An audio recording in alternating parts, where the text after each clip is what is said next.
Captain Aaron Vale moved carefully through the tall trees of the forest planet.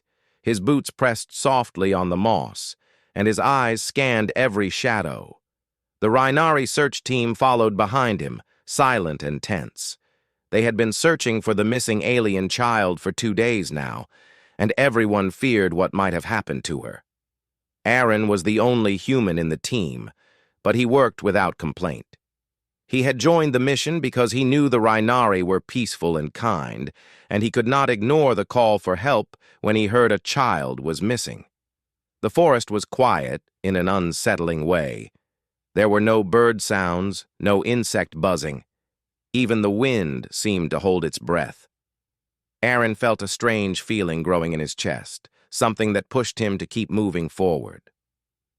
He stopped for a moment and crouched down to study the ground. There were faint marks on the soil, tiny footsteps, light and uneven. They were not made by an adult. They belonged to someone small, scared, and tired. He called the team, but they were searching in a different direction. He could contact them, but something inside told him to move alone for now. He followed the tracks, moving deeper into the trees until the light began to dim. Large roots twisted across the ground like sleeping snakes. Branches formed dark shapes overhead. The air felt colder. Aaron kept going, following the small footprints until they stopped near a rocky cliff. He looked around carefully and noticed a narrow opening under the rocks. It was barely visible unless someone looked closely. Aaron crouched and peered inside. The cave was dark, but he could hear soft breathing, almost like a scared animal hiding. He removed his helmet light and gently shined it into the cave, not wanting to frighten whoever was inside.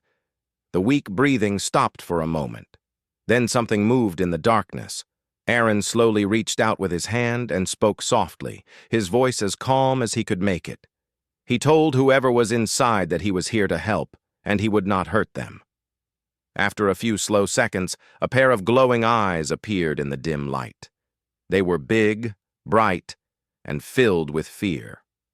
A small alien girl crawled forward. Her skin was pale silver, and her hair looked soft and white, now tangled with dust and leaves. She was tiny, maybe only 7 or 8 years old by human guess. She hugged her knees tightly and looked at Aaron as if she expected him to shout at her. Her clothes were torn, and her breathing was shaky. Aaron slowly removed his water flask. He opened it and set it in front of him. Then he slid it across the cave floor, stopping it just close enough for her to reach. He told her she did not have to come closer if she did not want to. The girl stared at the flask, unsure.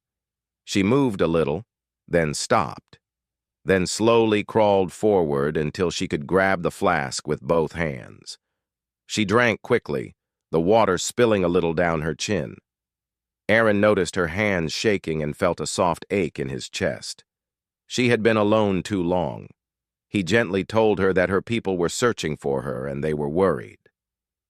At first she did not react, but after a few seconds she blinked and whispered something in her own language. Aaron could not understand, but her tone sounded relieved. He reached out his hand again, not touching her, only offering. She hesitated and looked at his face. His eyes were steady and warm. Slowly, like she was testing her courage, she placed her small hand in his. Her fingers were cold and trembling. Aaron smiled softly and squeezed her hand gently. He pulled her carefully out of the cave and picked her up in his arms because she was too weak to walk. She clung to his uniform tightly, pressing her head against his chest. Her small breath shook each time she exhaled. Aaron whispered that she was safe now. The alien girl looked up at him once, her eyes filled with trust that had not been there before. She whispered a tiny word that sounded like his name, though she had never heard it before. He smiled, surprised she was already trying to speak to him.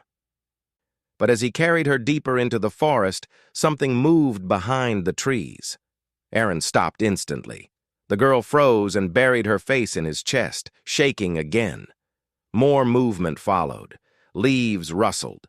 Branches snapped. Aaron turned slowly, his body tense. Figures stepped out from the shadows. They were tall and covered in dark armor. Their helmets had strange patterns carved into them. They looked nothing like the peaceful Rhinari. One of the armored hunters spoke in a rough voice, demanding Aaron hand over the girl. The girl in his arms clung to him harder. Aaron took a slow breath and adjusted his stance. He kept his voice calm and told them she was not theirs to take. The hunter stepped closer, forming a tight circle. Aaron held the girl and stepped back, keeping his eyes on each movement they made. The forest suddenly felt even darker as more hunters appeared. Aaron knew fighting them with only his sidearm would be difficult, but he also knew he would not let them take the girl. He whispered to her not to be afraid. She peeked over his shoulder and then hid again, gripping his collar tightly.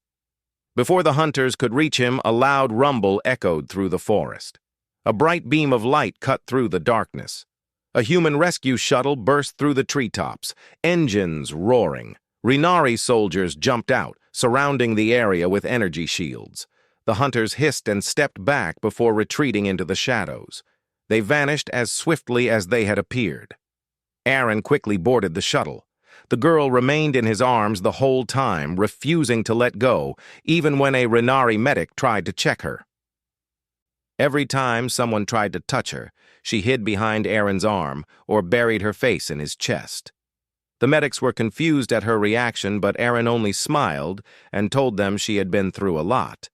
They allowed her to stay close to him. The shuttle flew toward the Rhinari capital. Through the window, Aaron saw shining towers and glowing bridges stretching across the city. He had visited many alien cities, but this one felt different. There was a strange energy in the air, as if the entire city was holding its breath. When the shuttle landed, many soldiers rushed forward. The moment they saw the girl in Aaron's arms, their expressions changed. They looked shocked, relieved, and almost emotional. Some bowed their heads, some whispered quickly to each other. Aaron did not understand why, but he felt the atmosphere grow heavier. The medics led Aaron through the palace gates.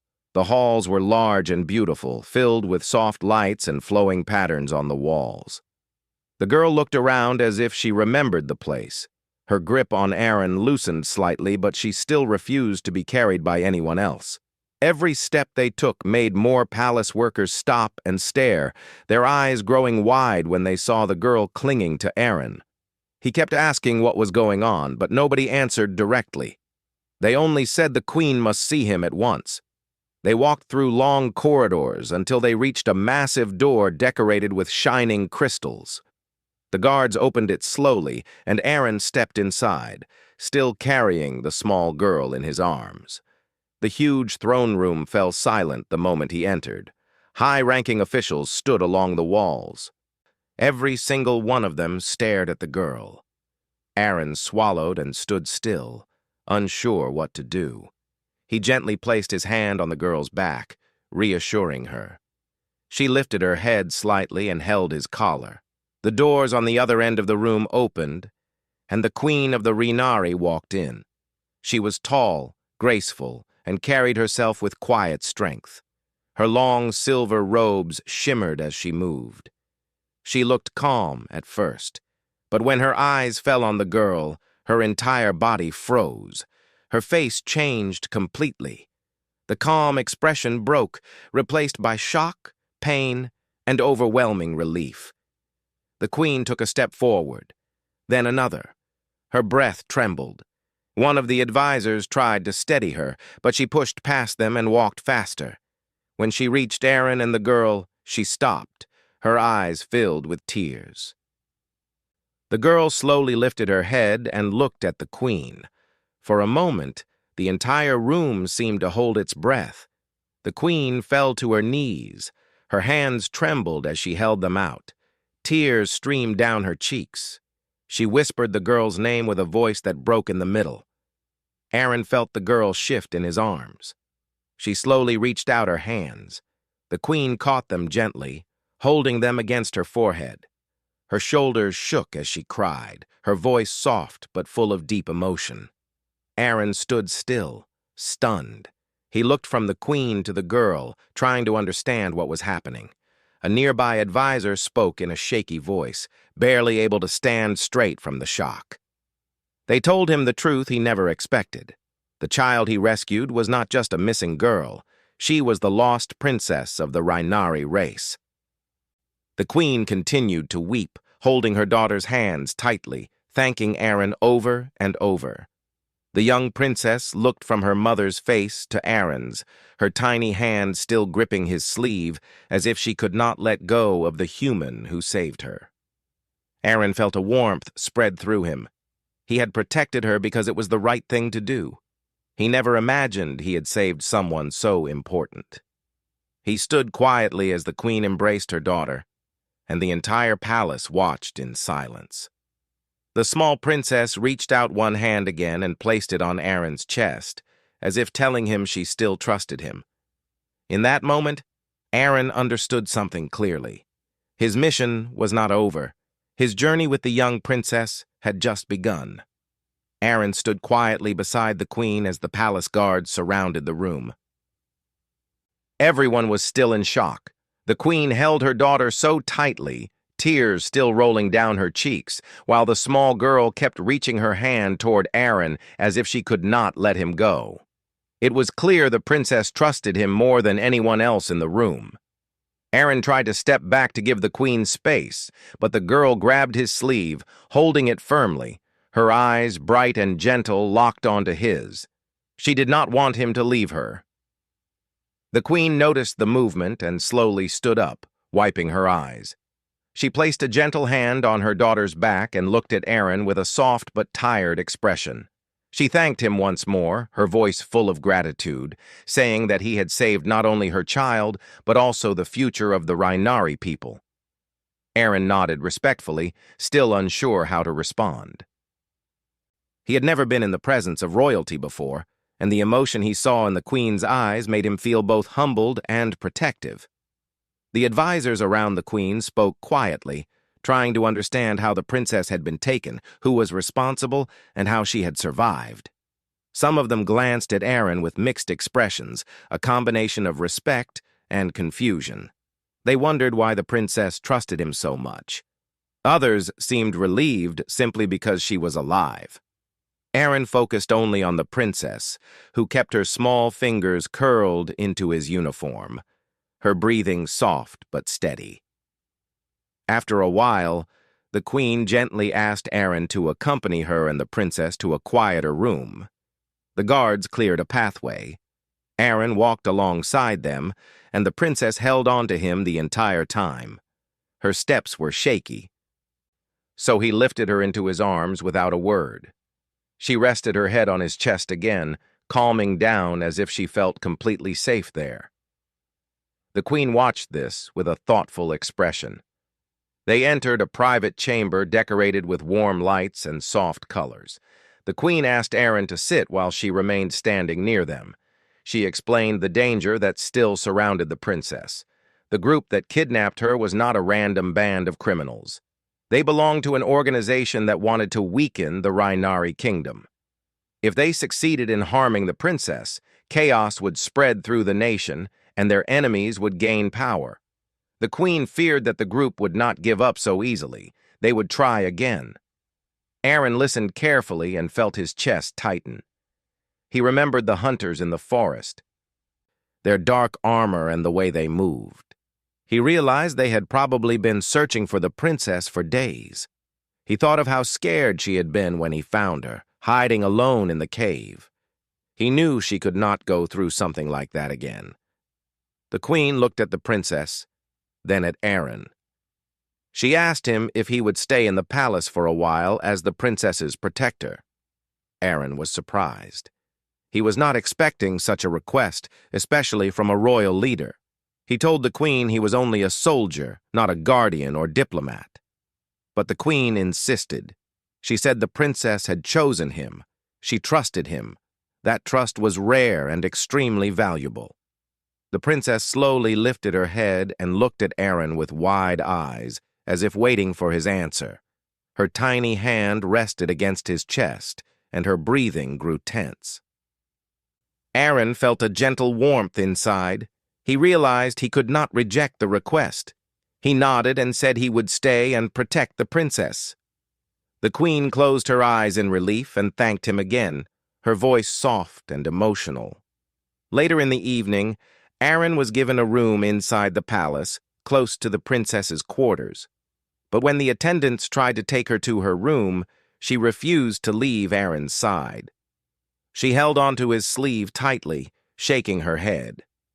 The attendants looked helplessly at Aaron, unsure what to do. Aaron knelt down and spoke to the princess gently, telling her she would be safe and he was just in the next room. But she still clung to him, her eyes filled with fear. The queen arrived and saw the situation. She smiled softly and suggested that the princess could stay in a small resting room near Aaron's chamber until she felt more comfortable.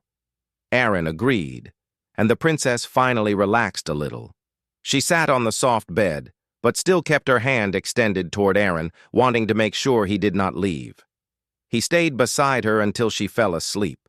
Her small hand remained wrapped around two of his fingers, as if she feared losing him again. In the following days, Aaron's presence became a common sight in the palace. The princess would follow him everywhere, walking beside him with her tiny steps. Sometimes she held his sleeve, sometimes his hand, and sometimes she walked with her head slightly leaning against his arm. The palace workers found the sight heartwarming. They whispered about the strange but touching bond between the human soldier and their young princess. Aaron taught her simple games to help her smile again. She laughed softly whenever he let her win. He also showed her small tricks with his tools, like how to activate a small light panel or how to program a tiny drone to draw shapes in the air. The princess watched everything with curiosity and excitement. Her joy brought life back into the palace, but danger was still near. One night, alarms echoed through the palace halls. The lights turned red and guards rushed everywhere. Aaron woke instantly. The princess, sleeping in the small room beside his, sat up and looked around in panic. She ran toward him as soon as she heard his voice. He picked her up and held her close, whispering that she was safe. The queen appeared in the hallway, surrounded by guards. She explained that intruders had breached one of the outer gates. They were likely the same group that took the princess before. Aaron followed the guards, keeping the princess close as they led everyone toward the protected chambers. The little girl curled against him, shaking softly. He told her he would not let anything happen to her. Suddenly, an explosion shook the hallway. Dust and debris flew through the air. Aaron shielded the princess with his body and moved behind a thick pillar. The guards formed a line around them, weapons ready. Shadows moved in the smoke. The intruders were close. Aaron handed the princess to a trusted guard who promised to take her to a safe room nearby. The princess grabbed Aaron's arm tightly, refusing to let go. Her eyes filled with fear again. Aaron placed a hand on her head and assured her he would return. She shook her head, but the guard gently carried her away. Aaron joined the soldiers. He had no heavy armor or advanced alien weapon, only his human training and a standard blaster. But he moved with confidence. He took cover behind the broken wall and waited for the intruders to appear. When they stepped forward, Aaron acted quickly. He aimed carefully and fired only when needed, guiding the Rhinari soldiers with quick instructions. His voice was calm, clear, and focused. The aliens had never fought alongside a human like him before. His speed, tactics, and awareness surprised them. Aaron used the environment to his advantage, creating traps with fallen debris and signaling the guards when to flank the intruders. Slowly, the attackers lost ground. They retreated, leaving behind broken weapons and damaged armor. When the area was secure, Aaron rushed toward the safe room. He opened the door, and the princess ran straight into his arms. She hugged him tightly, shaking but unharmed. The queen entered soon after and was relieved to see both of them safe. She looked at Aaron with deep respect. She realized he had saved not only the princess once again, but also the entire palace. The next morning, the queen called Aaron to a quiet balcony overlooking the city. The princess stood beside him, holding his hand as usual. The queen explained something important. There was an ancient legend among their people. It spoke of a foreign warrior who would protect the royal heir during the kingdom's darkest moment. Many believed the story was only a myth, but the queen said she now thought it might be real. She told Aaron that she believed he was the warrior from the old prophecy. Aaron was surprised. He did not think of himself as anything special. He said he was only doing what felt right. But the queen smiled gently and said that sometimes the right heart is more important than any weapon or title. She then made an official request. She asked Aaron to become the princess's permanent guardian until she was old enough to stand on her own. The princess looked up at him with hopeful eyes, her small hand tightening around his.